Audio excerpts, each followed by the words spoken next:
Welcome to this explainer. Look, if you've been following baseball at all this season, you've definitely seen one name lighting up the box scores: Liam Hicks. We're breaking down his absolutely explosive rise with the Miami Marlins today. So let's just dive right into it.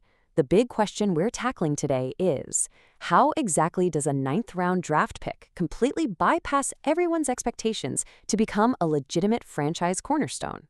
It's wild. We're going to look at how this Canadian kid transformed from a minor league grinder, the kind of guy who easily slips through the cracks, into, honestly, one of the most reliable and exciting bats in the whole National League right now. Starting off with Section 1, the 2026 breakout. The numbers here are definitely turning some heads. When we talk about players taking a massive, undeniable leap forward, you just have to look at what Hicks is doing this 2026 season. Think about this. His rookie year in 2025 was fine. It was solid, but inconsistent. He hit just 6 home runs all year. But in 2026, the guy has come out absolutely swinging.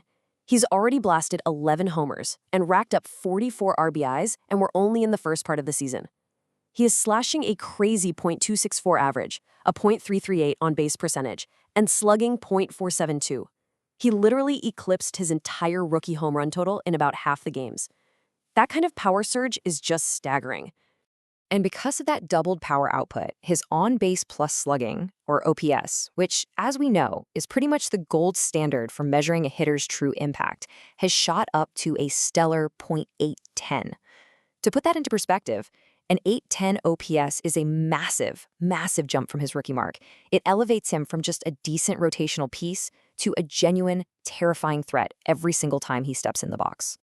Now here's where it gets really interesting. You don't just magically hit for way more power without making some serious adjustments at the plate. And a huge reason for this offensive explosion, his elite plate discipline. Hicks has managed to cut his strikeout rate down to a microscopic 9.3%. Think about today's game for a second. High strikeout numbers are usually just accepted as the cost of doing business for power hitters. So maintaining a strikeout rate under 10% while literally doubling your home run output, that's almost unheard of. It tells us he's seeing the ball better, making way more consistent contact, and basically forcing pitchers to actually beat him in the strike zone. But how did he actually get here? Let's look at Section 2, the uncommon journey, because it's a wildly non-traditional path. To truly appreciate these breakout numbers, we really need to trace his gritty, super unconventional path to the big leagues. Hicks didn't come from some powerhouse SEC baseball factory. Actually, he's a Canadian kid from Toronto who started his college career at a junior college before transferring over to Arkansas State. Fast forward to 2021, he gets drafted in the 9th round by the Texas Rangers. And look, he immediately proved he could hit, putting up a .327 average in his very first pro season. But he was always viewed as this player who might get blocked by higher-profile prospects in the Rangers system. So he's grinding away, putting up these huge on-base numbers, just waiting for a shot. Then December 2024 hits, and everything changes. The Marlins scoop him up from the Tigers in the Rule 5 draft. And honestly, this brilliantly illustrates what happens when preparation meets opportunity. Since he was a Rule 5 pick, the Marlins legally had to keep him on their active Major League roster all year. That set the stage for his big debut on March 28, 2025, and you couldn't script this any better. He hits his first career home run off fellow Canadian Jordan Romano. What a milestone, right? It proved right out of the gate that he wasn't intimidated by the big stage, or elite pitching for that matter. Which brings us to a really critical component in Section 3, the mental shift.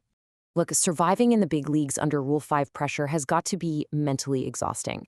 Remember, if you struggle, the team can't just send you down to the minors to figure it out. They risk having to offer you right back to your original club. That constant, heavy pressure creates some huge emotional ups and downs during a rookie year. But during spring training, Hicks actually revealed his secret sauce for handling that immense weight. It's a strict rule of compartmentalization. He said, don't carry your bad day over into the next day. Flush it at the field. Try to be a good person off the field. That level of maturity, it is incredibly hard for young players to master.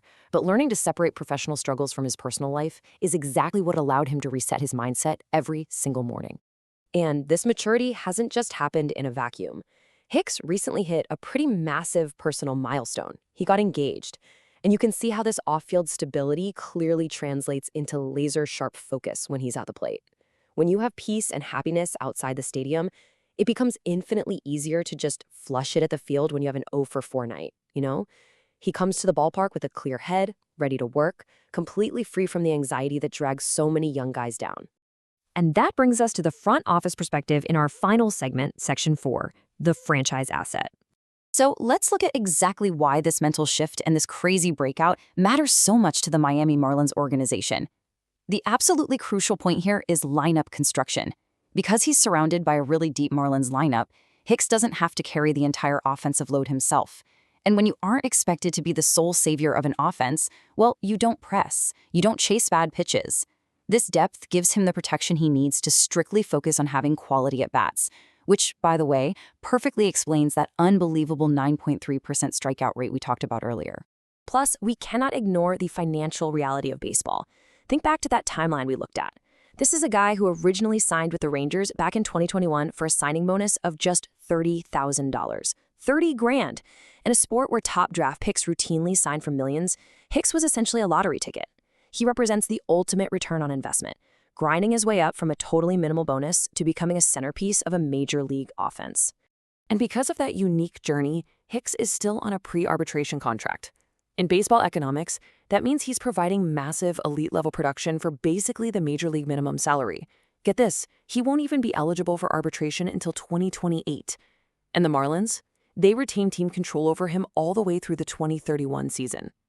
For a front office trying to build a sustainable winner, having a cornerstone bat locked in at a highly affordable rate for the next half-decade is absolutely invaluable. It lets them go spend money elsewhere to build a championship-caliber roster around him. Which leaves us with this final question to ponder. How far can the ultimate underdog actually take the Marlins? From a minor league afterthought with a $30,000 bonus, to a Rule 5 question mark, and now to a foundational hitter, Liam Hicks has literally defied every single odd placed in front of him. You really have to wonder just how high he can raise the ceiling for this Marlins franchise as the 2026 season continues. If he keeps seeing the ball this well and maintaining that incredible mental edge, there is no telling what he and this team can accomplish. Thanks for tuning into this explainer, and definitely keep your eyes on Liam Hicks.